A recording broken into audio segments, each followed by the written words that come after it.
mikroba. Pulam toko mikro, roba, afafindray ny rima. Entsoentsy taranja ty mampiantsy reo andrina. Kina, reo mpanentsika zay fiawarina. Satria rapindray ny eno amile mampasondrina. Sakaiza tsy misaraka aminazy aloha ny maiky.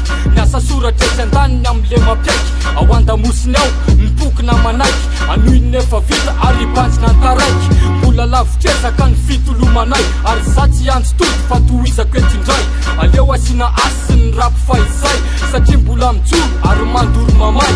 Omena fanatsana eo mifoy azy voalohany. Ary tsosim-basimbany zay mbola noho ny toyany. Neto matsy kolotsaina no apety. Repondra anazy hatramizay efa nahita hoe zato isan-jato sika malapirany eka anotsy ato fa tonga andona foana iteka. Na samy manany ny fitondrany anazy nefa ajao ny lalany raha ihany ny tena fototry.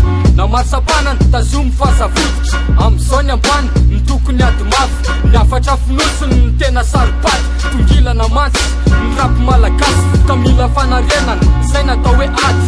Mikropitrotry amokona totondry. Masamanetry tena amin'ny anda zay mizotsy. Nazovy no hitako any loka. Manaovy anao ny tsara mba tsy teniteny foana. Nenay manko tsy amity fa ndraikitra sy adity. Aleo hiverina amin'ny asy ny rapy sarobity. Satria matsy izy efa vita fanekena. Mitanjo no tratrariny zay ny fahendrena. Yao, ka leo hiverina. Defa leo hiverina. Yao, fa zataonao matomelina. Yao, entsoentsy zay mamerina.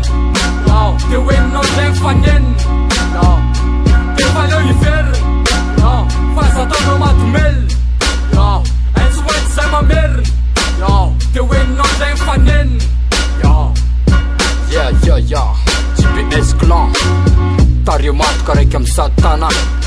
Yao, asina asy ny rapy gasy. Aleo hiverina ny rapy.